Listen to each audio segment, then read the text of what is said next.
If you look at an X-ray of a broken arm, the diagnosis is just, well, it's beautifully, comfortingly binary. Right, yeah. It's either broken or it's not. Exactly. I mean, the bone is broken or it's fine. There's this jagged white line on the film. The doctor points to it with a pen, and you know exactly what went wrong. And exactly how to fix it. Right. It's pure engineering. But try to X-ray human potential. Well, good luck with that. Seriously, try to diagnose why two people can start out with the exact same education, the exact same capital, the exact same opportunities, yet one of them ends up in a completely different stratosphere of success, while the other is just like chronically stuck. Suddenly, that diagnostic machine just breaks. Yeah, the landscape of human achievement is, well, it's incredibly murky, it's complex, and honestly, it's deeply frustrating for a lot of people. It really is. Because it is the ultimate blind spot in how we measure value. Yeah. We love things we can quantify. We love the X-ray. We love the X-ray. We want to be able to look at resume or like a standardized test score and just say, yes, there is the success. Right. Put a number on it. Exactly. But those external metrics, they almost never account for the actual delta between someone who simply survives their circumstances and someone who completely masters them. And that invisible delta is exactly what we're diagnosing today. Welcome to this deep dive. I'm really excited for this one. Me too. Today, we are immersing ourselves in a massive stack of notes and transcripts drawn from Shiv Khera's international bestseller. Which is You Can Win, or Jeet Aapki. Right. And our mission today is ambitious, but I think it's highly specific. We are going to unpack the ultimate blueprint for success. Unpack it and decode why your raw talent is, well, probably lying to you. Honestly, yeah. And we'll pull apart the foundational principles of attitude, character, and habit building. What makes this material so compelling isn't just that it's a blueprint, though. No, it's that it operates on a very provocative, somewhat counterintuitive core premise. Yeah, it really flips things on their head. If you distill the entire philosophy of these sources down to a single catchphrase, I mean, it's this. Winners don't do different things. They do things differently. Wow. They do things differently. That completely shifts the burden, doesn't it? It absolutely does. It means you don't necessarily need like a brand new industry or some groundbreaking new invention to succeed. No, a completely different life. Right. You just need a different operating system for the life you already have. So I want to ask you, the listener, directly. Have you ever felt that gap? It's a painful gap to feel. It really is. Have you ever watched a colleague or a competitor or even a friend effortlessly turn everything they touch into gold? And you just wonder, what secret lever are they pulling that I'm not? Exactly. Well, promise you this, by the end of this deep dive, you're going to have a highly actionable, heavily researched toolkit. A toolkit to shift your own mindset from a passive wait and see to a dynamic play to win. But before we can talk about the mechanics of winning, we have to look under the hood at the fuel. Yeah, because you can build this pristine aerodynamic sports car, right? But if you put water in the gas tank... It's not moving an inch. Not an inch. And the sources are absolutely unequivocal on this point. The fuel that powers every single engine of success is, well, it's 100% attitude. Attitude. I mean, it's one of those words that has been so diluted by, 90s motivational posters. Oh, the ones with the eagles soaring? Yes. It almost sounds too simplistic now, like something a middle school guidance counselor tells you in detention. Right. Adjust your attitude. Exactly. Right. But the text grounds this concept in a beautifully simple, highly psychological story. The balloon seller at the fair. Yeah, the balloon seller. Let's talk about that. It's a classic fable, really, but it perfectly isolates what we mean when we talk about intrinsic versus extrinsic value. So, picture a bustling local fair. Kids everywhere, noise, games. Cotton candy. You know it. And a man makes his living selling balloons. He has them in every vibrant color imaginable, right? Red, yellow, blue, green. Very visually stimulating. Exactly. And whenever the crowds thin out and his business starts to slow down, he employs this brilliant little marketing tactic. He takes one of his brightly colored, helium-filled balloons and just releases it into the sky. The kids see this bright dot floating up. They run over, and bam, sales spike again. It's highly effective because it plays on that visual stimulation, the colors of the draw. Right. But one day, He feels this little tug on his jacket. It's a little boy looking up at him with this intense curiosity. And the boy asks a really fascinating question. He does. He asks, if you release a black balloon, will that fly too? And right there, the story shifts, doesn't it? Yeah. From marketing to profound psychology. It really does. I mean, think about what that child is actually asking. He's looking at a color that isn't traditionally celebrated in that fun, vibrant environment. Yeah, he's likely projecting his own insecurities. Wondering if something different, something perceived as inherently less vibrant on the outside, is fundamentally limited in its capacity to rise. Man, it's a heartbreakingly innocent question. And the balloon seller, he doesn't laugh. No, he takes it seriously. He looks down at the boy and delivers the core thesis of this entire philosophy. He says, it is not the color on the outside, but what is inside that makes it go up. The helium. The helium. The seller completely dismisses the external variable, the color, the 15%, and refocuses entirely on the internal mechanism. The helium is the attitude. And what fascinated me is that the source material doesn't just leave this as a cute little metaphor. No, it attaches a hard, quantifiable statistic to it. Right. The text asserts that 85% of success is driven by attitude. And only 15% is driven by facts, figures, and technical intelligence. Which is just, that 85 to 10 rule is a massive stumbling block for a lot of high achievers. Well, especially when they encounter this material for the first time. Because it directly contradicts how we structure our entire society. We spend our whole educational lives, from kindergarten through postgraduate degrees, obsessing over the 15%. The GPA, the technical certifications, the coding languages. Memorized historical dates. We invest hundreds of thousands of dollars into that 15%. Okay, I have to stop you right here. Yeah. Because I'm reading this 85-15 rule in the notes, and a massive red flag goes up. Okay, let's hear it. I'm going to push back on this. Because let's ground this in high-stakes reality, right? Please do. If my heart is failing and I need a surgeon to crack my chest open and operate on my arteries, I want 100% technical skill. You don't want a cheerleader with a scalpel. Exactly. I genuinely do not care if my surgeon is a grumpy, arrogant pessimist with a terrible bedside manner. I don't care if they never smile in their life. Yeah. I care about the precision of their scalpel. Or if I'm driving over a massive suspension bridge, I don't care about the civil engineer's positive attitude, How about their math? I care about the math. Doesn't this 85-5-5 rule completely fall apart the second we enter highly technical life or death fields? I get this all the time. It is the most common and honestly most valid pushback to this premise. Because it seems completely illogical at first glance. Right. If we view skill and attitude as mutually exclusive, your argument wins every single time. Okay, so how does the text defend it? The source text addresses this directly by introducing what it calls the holistic approach. The holistic approach. Yeah. The phrase used in the book is, a whole person goes to work and a whole person comes back. Okay, but how does a whole person make a scalpel more precise? Well, it doesn't make the scalpel sharper, but it dictates the environment in which the scalpel is used. Okay, I'm listening. Let's stay with your surgeon analogy because it's actually perfect. Yes, technical training, the 15% is the absolute baseline. You can't fake it. You cannot walk into an operating room without it. The 15% is just the price of admission. Right. But let's look at the systemic effects of the 85%. Yeah. Imagine that brilliant but deeply toxic surgeon you mentioned. The grumpy pessimist. Yeah. You are unconscious on the table, so sure, you don't care about their attitude. But the 6 other medical professionals in that room do. Nurses, Right. anesthesiologists. Exactly. Modern medicine, like almost every high-stakes endeavor, is a team sport. That's a really good point. If that surgeon is a tyrant who constantly belittles people, what happens when a junior nurse notices a slight, unexpected irregularity in your heart rate monitor? Wow. If they're terrified of the surgeon. A nurse who feels psychologically safe will speak up immediately, but a nurse who is terrified of the surgeon's wrath, They will hesitate. they'll second-guess themselves. They don't want to get yelled at. They might wait 30 seconds to be absolutely sure before risking a public dressing down. And in a cardiac crisis. Those 30 seconds are the difference between life and death. Precisely.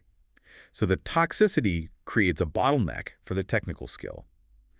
The surgeon's poor attitude degrades the cognitive capacity and the reaction time of the entire room. That is wild. I never thought about it like that. Or think about the diagnostic phase, before you even get to the operating table. Great. Just sitting in the office. A doctor with a terrible attitude might lack the empathy or patience to truly listen to you describing A subtle, unusual symptom. They might just dismiss it as anxiety because they want to move on to the next room. Exactly. Their arrogance blinds their technical knowledge. So the 15% gets them the medical license. But the 85% determines their actual effectiveness, their longevity, and their impact. Exactly. Attitude isn't a replacement for aptitude. It is the multiplier. The multiplier. It's the lens through which technical skill interfaces with messy reality. And that word lens is crucial here, because attitude dictates perception. And perception dictates what opportunities you're even capable of seeing. Which brings us to the archetype of all underdog stories discussed in the text, David and Goliath. I loved this section because what I love about how this source material handles David and Goliath is that it completely strips away the theology. It just treats it purely as a case study in cognitive reframing. Right. Because the physical reality of the situation was identical for every single person involved. Absolute identical. You have the entire Israelite army composed of trained veteran soldiers. Guys who do this for a living. Right. They're looking across the valley at Goliath. And he is massive, heavily armored, deeply intimidating. And their attitude is rooted in fear, which filters their perception of him. They look at the physical data of the giant, and they conclude he is too big to kill. Their attitude created a self-limiting reality, like the threat response in their brains literally shut down their problem-solving centers. But then you have David. The shepherd boy, not a soldier. He looks at the exact same physical data, the exact same giant, the exact same armor, the exact same valley. But his attitude, his internal helium, filters the data differently. Yes. Instead of a threat, he perceives an anomaly he can exploit. He looks at Goliath and thinks, he's too big to miss. Too big to miss. Man, it is one of the most masterful examples of cognitive reframing out there. He turned the opponent's primary advantage, his massive size, into his fatal vulnerability. The obstacle literally became the opportunity. And this brings us to a devastatingly powerful story in the text, one that serves as sort of the dark inverse of David and Goliath. Oh, the farmer. Yes. If David is what happens when you have the right perception, the story of the acres of diamonds is what happens when your perception is fundamentally flawed. The story of Hafiz the farmer. I mean, this one is brutal, but I think it resonates so deeply with modern audiences. It really does. Set the scene for us. So the text introduces us to Hafiz. He is an African farmer, he owns a good piece of land, he works hard, and he is generally content with his life. He has everything he needs. He does, until he is introduced to a new metric of success. Right, the wise man. Yeah, a wise man visits his village and tells him all about diamonds. He describes how they catch the light, how incredibly rare they are, and the sheer power they hold. He tells Hafiz that if he just had a diamond the size of his thumb, he could buy his own city. And if he had a handful, he could own the whole country. Now suddenly the farm isn't enough anymore. Not at all. Hafiz's contentment just evaporates in an instant.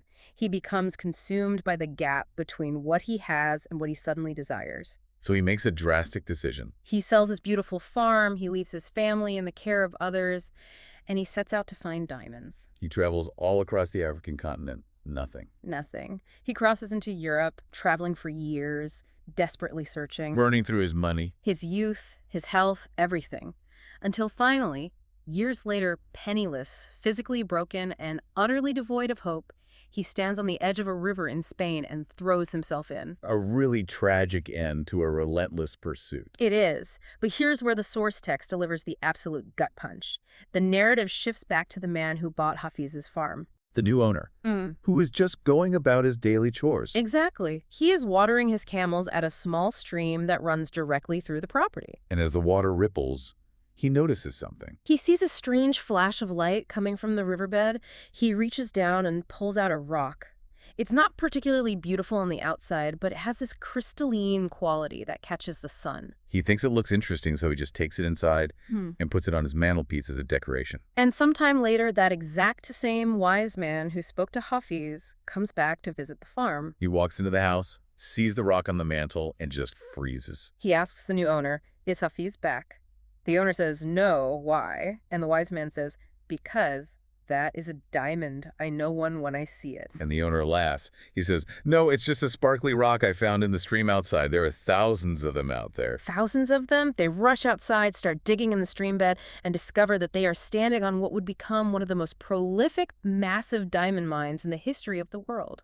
The very farm that Hafiz sold to go traveling the globe looking for wealth was literally situated on acres and acres of diamonds. It is the ultimate cautionary tale about the illusion of the greener grass. It really is. And I think if we look at this through a modern lens, I mean, Hafiz is all of us scrolling through our digital feeds. Oh, 100%. We see the curated highlights of other people's careers, their vacations, their perfect relationships, and suddenly the solid, beautiful life we've built feels totally inadequate. So we sell our farm, we abandon good jobs, we blow up stable relationships, we move across the country. Chasing this elusive, mythical diamond mine that we are convinced exists just over the next horizon. While being completely functionally blind to the wealth of resources, the depth of relationships, and the raw potential buried right beneath our own feet. Wow. The text takeaway here is a profound challenge. When your attitude is calibrated correctly, you realize you are already standing on your own acres of diamonds. The question isn't where to go to find success. No. The question is whether you are willing to do the hard work of digging where you are. Which is the perfect transition because, if the diamonds are right here in our own backyard, and if attitude is the helium that makes us rise, we have to ask the uncomfortable question. Why is it so hard? Yeah. Why are so many of us chronically stuck in a negative mindset? If the blueprint is this obvious, why is it so hard to execute? Because we have to move from just admiring the concept of a positive attitude to understanding the daily grueling maintenance required to actually keep it. We have to move into the dirt. We have to talk about mining for gold. Let's talk about Andrew Carnegie. The source text brings up the legendary steel magnate to illustrate this exact point. Right. Carnegie was a man who managed thousands of employees. Dealing with complex labor relations, massive industrial challenges, intense personalities. And someone once asked him how he successfully managed so many difficult people. And his answer was an absolute masterclass in psychological focus. He compared dealing with people, and really dealing with life itself, to mining for gold. He said, you have to move tons of dirt to find an ounce of gold. But you don't look for the dirt, you look for the gold. This is a profound distinction in cognitive processing. It really is. Think about the biological mechanism at play here. Our brains have a filtering system called the reticular activating system, or RAS. Right, the RAS. It essentially decides what information gets through to your conscious mind and what gets ignored. It's the bouncer at the club of your brain. Exactly. And if you decide your objective is finding dirt, your RAS will highlight every flaw, every annoyance, every minor failure in your environment. You will be surrounded by mountains of dirt. Because dirt is everywhere. Flaws are omnipresent. Yeah, if you look for things to be mad at, you will always find them. Always. But if you program your mind to look for gold, you don't pretend the dirt doesn't exist. You just reclassify it. It's just the medium. The dirt is no longer the focus. It is merely the medium you have to sift through to get to the objective. Your mental energy is entirely locked onto the value. But the reality is, some people are absolute experts at finding dirt. In fact, they pride themselves on it. Oh, they wear it like a badge of honor. They do. And the text has this incredibly funny yet deeply tragic story about what it calls the pessimist's blind spot. The dog that could walk on water. Yes. Okay, so a hunter is out looking for a new bird dog. He comes across this absolute biological anomaly. A miracle dog. A dog that, through some miracle of physics, can literally walk on the surface of water. The hunter buys the dog immediately, thrilled beyond belief. He can't wait to show it off. Especially to his one friend who is relentlessly, chronically pessimistic. You know the type. Oh, the person who complains that a sunny day is just going to fade their furniture? Exactly, the professional fault finder. So the hunter invites his pessimistic friend to go duck hunting. They row out to the middle of a lake. And a flock of ducks flies over. The hunter shoots one, and it lands about 50 yards away in the water. The hunter smirks, looks at his friend, and tells the dog to fetch. And the dog performs a miracle. The dog literally steps over the side of the boat, walks across the surface of the lake without making a single ripple, picks up the duck, and walks back across the water to the boat. Incredible. The hunter is beaming. He looks at his pessimistic friend, waiting for the jaw to drop, waiting for the utter disbelief and awe. And the friend just frowns and says, your dog can't swim. Your dog can't swim. It's hilarious, but it hits so close to home. We all know people like this. They are presented with a literal miracle, an incredible opportunity, or a massive win, and their brain instantly laser focuses on the one microscopic missing element. The text refers to these individuals as professional fault finders. And what the sources emphasize is that this isn't just a quirky, annoying personality trait. No. It is a highly destructive form of self-sabotage, because negative energy is incredibly contagious. Fault finders drain the momentum out of any room they enter. And what's worse is that this negativity often disguises itself as, like, intellectual rigor. Yes. The text points out one of the most insidious ways this manifests, the paralysis of analysis. Procrastination wearing a tuxedo. That is exactly what it is. People mask their fear of failure behind big, professional-sounding vocabulary. They don't say, I'm terrified this won't work, so I'm not going to try. Right. They say, I'm currently engaged in a comprehensive market analysis. Or, we are still in the strategic preparation phase. And 6 months later, they are still analyzing. They're still preparing. Because preparing gives you a dopamine hit of feeling productive without ever actually exposing you to the risk of execution. It is the ultimate defense mechanism of the pessimist. But hold on, I need to play devil's advocate here again, because as a host, I have to ensure we aren't veering into, well, delusion. Okay, let's hear it. If we are supposed to ignore the dirt, ignore the faults, and constantly look for the gold, isn't that just incredibly naive? I mean, well, terrible things happen. Companies go bankrupt. Layoffs happen. Pandemics hit. People get diagnosed with terrible diseases. real life happens. Exactly. If a company is bleeding cash and on the verge of collapse, sitting in the boardroom saying, let's just look for the gold, feels borderline psychotic. It does. Doesn't this relentless focus on the positive eventually become toxic positivity? Doesn't it become a denial of reality? That is a phenomenal question. Yeah. And it represents the exact line where amateur self-help falls apart, but where this source material actually shines. Oh, okay. How so? The text makes a very hard, very clear distinction between mere wishful thinking and what it terms positive believing. Positive believing. Yes. Wishful thinking is exactly what you described. It is toxic positivity. Yeah. It is standing in the lobby of a burning building, smelling the smoke, seeing the flames, and saying, everything happens for a reason. I'm sure the fire will just put itself out. Good vibes only. It is the intentional denial of a negative reality because you lack the emotional resilience to face it. It's an anesthetic. Precisely. Positive believing, however, is the exact opposite of denial. So what is it? Positive believing is confronting the brutal facts of reality head-on. It is looking at the flames and saying, the building is on fire. This is a catastrophe. People could die. Ah, okay. The optimism doesn't lie in denying the problem. The optimism lies in the belief of your own agency. Yes. Positive believing is saying, the building is on fire, but I believe I have the capacity to find a fire extinguisher. I believe I can organize an evacuation. I believe I can find the exit. Ah, it's preparation meeting optimism.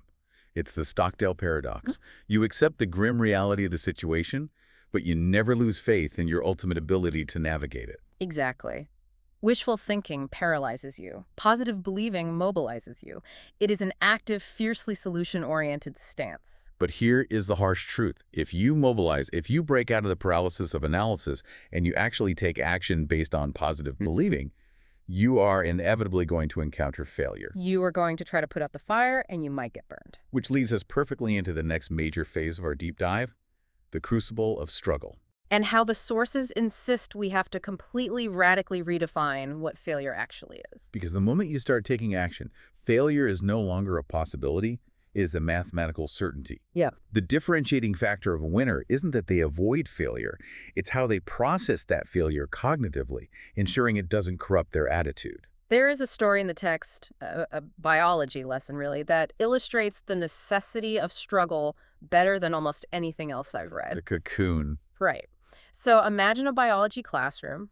The teacher has brought in a cocoon, and a butterfly is just beginning the agonizing process of breaking out. And the teacher tells the students to watch carefully, but explicitly warns them not to interfere. Then the teacher steps out of the room, leaving the students to observe nature taking its course. and it is a brutal thing to watch. The butterfly is straining, thrashing, squeezing itself against the tiny opening of the cocoon. It looks like it is in immense pain. It looks like it's dying.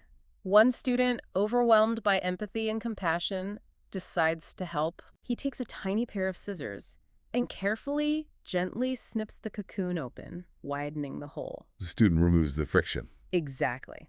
And immediately, the butterfly slides out easily. The struggle is over. But there's a horrible problem. There is. The butterfly just crawls around on the desk, Its body is grossly swollen and its wings are completely shriveled. It tries to fly, but it can't. And within a short time, it dies right there on the desk. When the teacher returns and sees what happened, the biological reality of the lesson is revealed. The teacher explains that the struggle wasn't an accident, and it wasn't a punishment. Nature's design. Exactly. The intense, crushing pressure of squeezing through that tiny opening is nature's specific mechanism for forcing fluid from the butterfly's swollen body out into the veins of its wings. That friction is the only thing that makes the wings strong enough and rigid enough to fly. By acting out of misplaced compassion and removing the struggle, the student permanently removed the butterfly's strength. It is a stunning metaphor for human development. We constantly try to snip the cocoons in our own lives, and especially in the lives of our children. We think we are being kind by removing obstacles, but we are actually engineering fragility.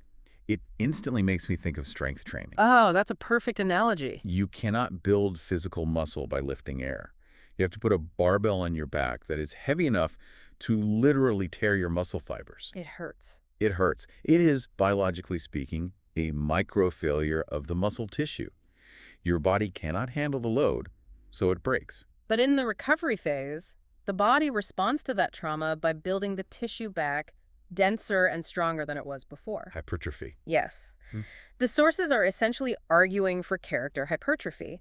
Failure isn't a permanent state. It is the resistance training required to build the capacity for success. That is a brilliant way to frame it. And to prove that point historically, the text presents the resume of a man who faced more resistance, more sheer failure than almost anyone in history. Abraham Lincoln. Abraham Lincoln. Reading Lincoln's chronological resume in these notes is just staggering. If you didn't know how the story ended, you would think you were reading a dark comedy. The man was a professional failure.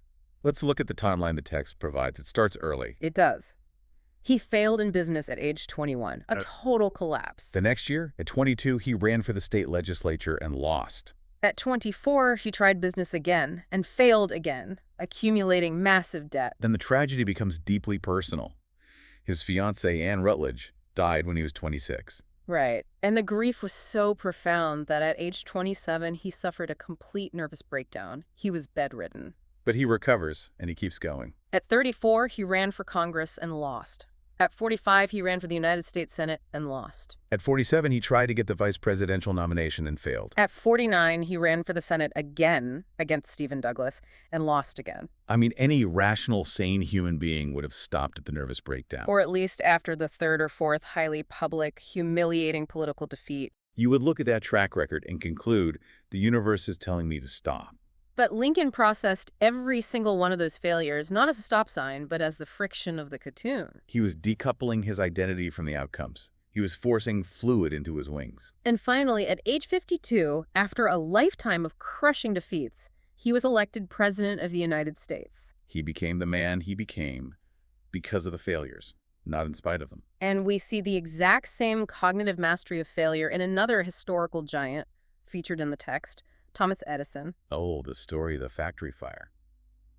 Talk about putting positive believing to the ultimate test. It is the ultimate test. The year is 1914. Edison is 67 years old. He is already a legend, highly successful, but he is still experimenting. One evening, his massive manufacturing plant in West Orange, New Jersey, catches fire. A literal fire, tying right back into our earlier metaphor. And this wasn't a small brush fire. This was an inferno fueled by highly flammable chemicals used in his experiments. Massive green and yellow flames shooting hundreds of feet into the air. Fire departments from multiple towns couldn't stop it. Inside those buildings were years of irreplaceable prototypes, unpatented inventions, and millions of dollars of equipment. And the text notes that his insurance coverage was only a fraction of the total value. It was a total, unmitigated, catastrophic wipeout. A lifetime of work, turning to ash in front of his eyes. So how does a 67-year-old man react to losing everything? He doesn't fall to his knees and curse the heavens. He doesn't have a heart attack. The text shares this incredible detail. He actually tells his son, Charles, to go get his mother and her friends because they will never see a fire like this again. The sheer audacity of that perspective is mind-bending. And then, looking at the blaze, Edison reportedly says, "There is great value in disaster. All our mistakes are burned up. Thank God we can start anew. Thank God we can start anew. That is not wishful thinking. No, the buildings were gone. But his prefrontal cortex, his logical, problem-solving brain, was entirely dominant over his amygdala, the fear center. He reframed a cataclysmic loss as a blank canvas. And the proof that this wasn't just bravado. The result. Just 3 weeks after that devastating fire, Edison invented the phonograph. 3 weeks. He used the heat of the fire to forge his next breakthrough. So the core takeaway here for you listening is this. Success is definitively not measured by how high you climb. Everyone looks like a genius at the peak. True. Enduring success is measured strictly by how high you bounce back after you hit the absolute bottom. Which brings us to the operational reality of all this. We've established the necessity of a positive attitude. We've redefined failure as resistance training. But how do we actually strategize? What are the mechanical differences in how winners approach their daily work? The sources argue that the mechanics of winning ultimately come down to your primary underlying motivation. It asks a very simple question. Are you playing to win, or are you playing not to lose? And while those two phrases sound like two sides of the same coin, psychologically they dictate entirely different universes of behavior. This is essentially regulatory focus theory in action. Let's break that down because the distinction is everything. Playing to win is what psychologists would call a promotion focus. Right. It is driven by inspiration, passion, and a vision of a better future. Your energy is directed toward an objective. You are seeking growth. Playing not to lose, on the other hand, is a prevention focus. It is driven entirely by fear. It is driven by desperation and anxiety about protecting the status quo and a deep-seated need for mere security. Your energy is directed away from a threat. You see this in sports all the time. A football team gets a 14-point lead in the fourth quarter. Yeah, and they played aggressive, creative, brilliant football to get that lead plane to win. But then they switch. They start playing not to lose. They run safe, predictable plays just to burn the clock. They play completely defensively. They tighten up. Exactly. And what always happens, the other team intercepts a safe pass, scores, the momentum shifts, and the team that was protecting their lead loses the game. The exact same dynamic plays out in corporate boardrooms, in startup strategies, and in marriages. Wow. When you operate out of a fear of loss, you strip away the very creativity and calculated risk-taking that creates value in the first place. To illustrate the daily strategy of someone playing to win, the sources tell the story of two woodcutters, John and Bill. The sharpening of the axe. Yes. So John and Bill are both hired by a timber company to chop wood. They are roughly the same age, same physical build. On the first day, John decides he is going to outwork everyone. He is a machine. He starts chopping at dawn and doesn't stop. He doesn't take a lunch, he doesn't sit down, he just swings the axe continuously. But as the day drags on, John notices something frustrating. He is swinging just as hard, he is sweating just as much, his muscles are burning, but it's taking more and more swings to fell a single tree. His output is plummeting. Meanwhile, he watches Bill. Bill seems to be taking it easy. After every single tree Bill cuts down, he stops. He sits on a stump for 2 minutes, does something with his hands, and then gets back up. But at the end of the day, when the foreman counts the timber, Bill has chopped significantly more wood than John. John is utterly baffled. And honestly, a little insulted. He walks over to Bill and says, "How is this physically possible? I worked continuously. I never stopped. You sat down after every single tree." And Bill smiles and says, "Yes, I sat down. But during those 2 minutes, I was sharpening my axe." It is such a brilliant distillation of efficiency versus mere effort. John was playing not to lose. He was terrified of stopping, equating sheer motion with progress. He thought if he stopped swinging, he was failing. Bill was playing to win. He understood that stepping back to optimize his instrument would yield exponentially higher returns than grinding away with a dull blade. But wait, let's pressure test this. I want you to put your host hat back on because there's a glaring contradiction here that we need to address. I see exactly where you're going. Yeah. In our discussion about mining for gold, we spent a lot of time condemning the paralysis of analysis. I did. We said that hiding behind preparation is just procrastination wearing a tuxedo. We said you have to take action. But now, with the woodcutter, we are praising the guy who stops chopping to sit down and prepare. Where is the line between the two?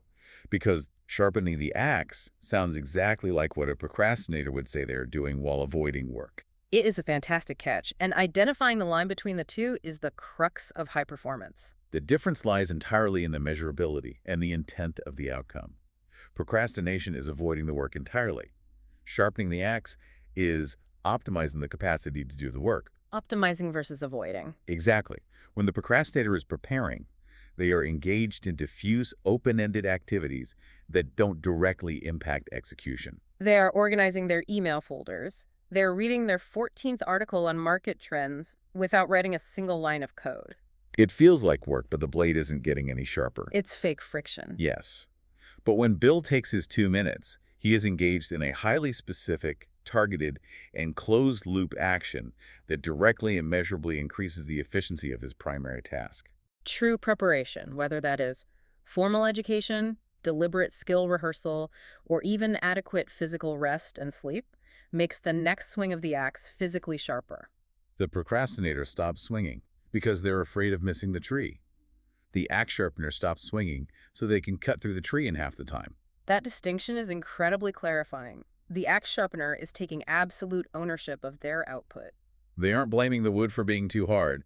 They are fixing their blade. Which ties perfectly into the next major mechanic of winning discussed in the sources, the complete acceptance of responsibility. You cannot play to win if you refuse to own the results of the game. Right. And there is a joke in the text that perfectly captures the loser's approach to responsibility. The two envelopes. Two envelopes joke. It's about a retiring company president who is handing over the reins to his young successor. Right. The retiring president hands the new guy 2 numbered envelopes and says, "Look, leadership is hard. If you ever run into a massive crisis that you absolutely cannot solve, open these envelopes in order." A nice little safety net. So the new president takes over. Things go smoothly for a year, but then a massive economic downturn hits. Revenues tank, the board is furious, and the new president panics. He remembers the envelopes. He locks his office door, opens envelope number 1, and pulls out a single piece of paper. The note says, "Blame the previous president." A classic political maneuver. And he uses it. He goes to the board, explains how the legacy systems and the old contracts set them up for failure, and it works. The board backs off. It buys him some time, but a couple of years later, an even worse crisis hits. A major product launch fails catastrophically. And the previous president has been gone for years, so he can't use that excuse. Sweating bullets, he opens envelope number 2. And the note inside just says, "Prepare 2 envelopes." Prepare 2 envelopes, meaning your time is up. It's hilarious, but it encapsulates the terminal illness of deflecting blame. Deflecting blame is the ultimate playing not to lose strategy. It is a temporary survival tactic that guarantees long-term failure. The sources insist that winners, fundamentally, have an internal locus of control. They take ultimate, heavy responsibility for their lives, their choices, and their outcomes, even when external factors are unfair. But bearing that kind of heavy responsibility requires a structural integrity that goes far beyond just wanting to win or having a positive attitude. And that brings us to what I consider the absolute bedrock of this entire deep dive, the infrastructure that holds all of this together, the architecture of character. The sources are adamant about this. We can talk about sharpening the axe. We can talk about cognitive reframing. We can talk about the 85-15 rule. But without character, any success you achieve is temporary, hollow, and ultimately a liability. Let's start with the bluntest truth about character, illustrated by the fable of the king and the ultimate wisdom of the world. The quest for the ultimate summary. Right. An ancient king decides that he wants all the profound wisdom of the entire world condensed into a format that future generations can easily digest. He tasks his wisest advisors with this massive project. They go away for years, study all the philosophies and religions, and bring back 100 volumes of books. The king looks at them and says, "People are too lazy. They won't read 100 volumes. Condense it." So they go back, synthesize it further, and return with a single book. The king says, "Still too long. Condense it." They come back with a single chapter, then a single page. Finally, the advisors distill the entire accumulated wisdom of human history into one single sentence. And that sentence is, "There is no free lunch." There is no free lunch. It's so aggressively unromantic. But it perfectly draws the line between character-driven individuals and what the text bluntly calls freeloaders. A freeloader is someone who wants the muscle without the micro tears. They want the diamond without moving the dirt. They want the reward without paying the price. Character, at its core, is the sustained willingness to pay the price. It is the understanding that value must be exchanged. And one of the most powerful ways the text says character is expressed in the real world is through the principle of the extra mile. Giving more than you get. Exactly. Look at standard economic behavior. The vast majority of people operate on a strict transactional basis. They do exactly what they are paid to do. No more, no less. And many try to do slightly less, just enough to avoid getting fired. They are obsessed with fairness in the microtransactions. That's not in my job description. The battle cry of the mediocre. The text argues that winners operate on a completely different paradigm. They intentionally, habitually, and consistently deliver more value than they are currently compensated for. They go the extra mile. But again, people push back on this. They say, if I do more than I'm paid for, I'm just letting the company exploit me. In the short term, maybe. Yeah. But in the long term, you are executing the most brilliant career strategy possible. Because by consistently over-delivering, you render competition completely irrelevant. If everyone else is doing exactly what is required and you are delivering 150% value, you aren't competing with them anymore. You have moved yourself into a category of one. You become indispensable. It's the ultimate leverage. To really drive home what character looks like in the formative stages, the text references a very famous, very poignant historical document. Abraham Lincoln's letter to his son's teacher. It is a masterclass in establishing values. It really is. Remember the context here. This is the President of the United States. He is sending his son to school. He possesses the power and influence to ask that his son be treated like royalty, given the easiest path, padded with A grades, and shielded from every conceivable hardship. But what does he actually write to the teacher? He asks for the exact opposite. He writes, teach him how to gracefully lose and enjoy winning when he does win. He asks the teacher to instill in his son the understanding that a single dollar earned through his own hard sweat is of far more value than $5 found randomly on the street. Teach him to have the courage to stand alone even when the crowd is howling. It gives me chills. Lincoln isn't asking the teacher to protect his son. He is asking the teacher to expose his son to difficulty so that his character can solidify. He is asking the teacher to make sure the cocoon is tight enough. Because Lincoln, perhaps more than anyone, knew what happened when you had to face the storms of life without a solid foundation. I think of character like the subterranean foundation of a massive modern skyscraper. That's a great image. When you walk through a city and look up at a beautiful new high-rise, you never stop and admire the thousands of tons of concrete buried 5 stories deep in the mud and dirt. You don't take pictures of the rebar. You look at the shiny glass exterior reflecting the clouds. You admire the glamorous lobby. That exterior is like human talent or charisma or intelligence. It is highly visible, it catches the eye, it gets you the interview. But if you build that beautiful soaring glass exterior on a shallow foundation... The first time a hurricane hits, the first time a minor earthquake shakes the ground, the entire magnificent structure shatters and topples into the street. The foundation isn't glamorous. It's built in the dark. It is hard, dirty work. But it is the only thing that keeps you standing when the external environment turns violent. That is a phenomenal analogy, and it aligns perfectly with a specific, hard-hitting quote from the text. Charisma without character is like good looks without goodness. It might open the door for you, but it will eventually destroy the room. We see this all the time. Look at the massive corporate collapses of the last 20 years. Enron or some of the more recent crypto exchange implosions. These weren't failures of intelligence. The people running these companies were brilliant. They had off-the-charts IQs. They had amazing glass exteriors. Yes. It was a failure of the foundation. It was charisma without character. So we know we need this foundation. Right. We know we need to embrace the struggle of the cocoon. We know we need to sharpen the axe. And we know we need the right attitude to fuel it all. But here is the practical rubber meets the road question. How do we actually do it? How do we take these abstract, high-level philosophical concepts and make them permanent, automatic fixtures in the daily chaos of our lives? That is the bridge from theory to reality. And it is what the final section of the sources addresses. Forging the future through the mechanics of habits and hyperfocus. And it starts with a biological timeline, the 21-day rule. Because you have to respect the neurology of change. You can't just decide to have a good attitude and instantly rewrite 30 years of pessimistic programming. Right. The text introduces the concept of autosuggestion. Essentially, the deliberate, conscious practice of feeding your subconscious mind positive, constructive instructions. But the key is relentless repetition. The sources suggest that it takes approximately 21 days of continuous, conscious, friction-filled repetition to override an old habit pathway with a new one. It's neuroplasticity. You're literally carving new neural pathways in the brain. The first few days are agonizing because you are fighting the brain's desire for efficiency. It wants to run the old, well-worn, pessimistic program. But if you force the new behavior for 21 days, you build the myelin sheath around the new neural pathway, and the positive behavior begins to become the default. But to maintain that discipline for 21 days and to maintain it over a lifetime, you need an anchor.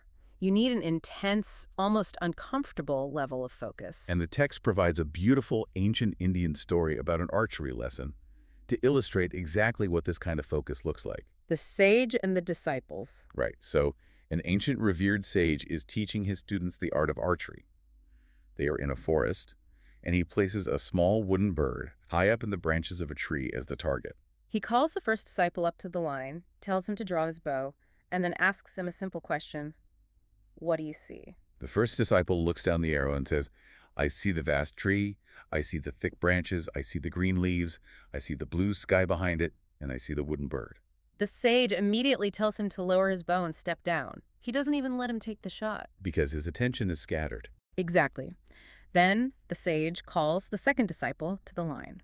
The disciple draws his bow, the string is taut, and the sage asks the exact same question. What do you see? The second disciple is silent for a moment, and then says, I only see the eye of the bird. And the sage says, shoot. The arrow flies and hits the bird's eye dead center. It is a great story about the power of concentration. But I'm going to push back on this one, too, because I look at the modern world, and it is incredibly complex, fast-moving, and multidisciplinary. Is hyper-focusing only on the bird's eye actually bad advice today?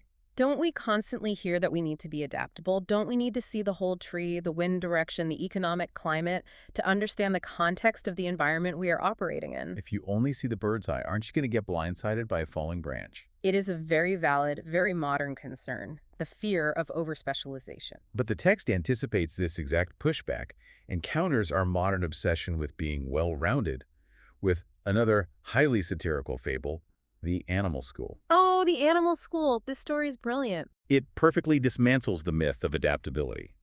So, the animals in the forest decide they need to prepare their young for the complexities of the new world. They decide they need a modern, broad-based education system. So they create a curriculum consisting of 4 core subjects: running, climbing, flying, and swimming. And to ensure a completely fair, well-rounded education, they mandate that every single animal must take every single subject. Which is where the disaster begins. Let's look at the duck. The duck is a prodigy at swimming. In fact, he's better than the instructor. But he is terrible at running. Because he is failing running, he is forced to stay after school for hours of remedial running practice. He runs on the hard dirt until his webbed feet are completely torn up and bleeding.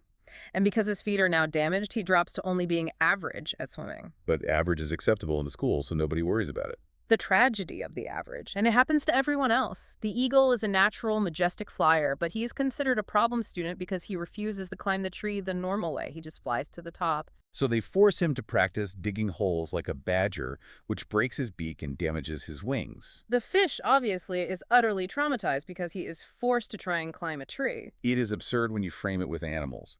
But it is exactly what we do in corporate performance reviews and educational systems every single day. We absolutely do. You sit down for an annual review and the manager says, you are absolutely brilliant at creative problem solving, but your spreadsheet formatting is a little weak. So this year, I want you to spend 40% of your time taking Excel courses. Which is catastrophic advice. Yeah. The text argues that true focus isn't about remaining ignorant of the world. It is about identifying your absolute strongest innate talent, your bird's eye, and relentlessly, unapologetically developing it.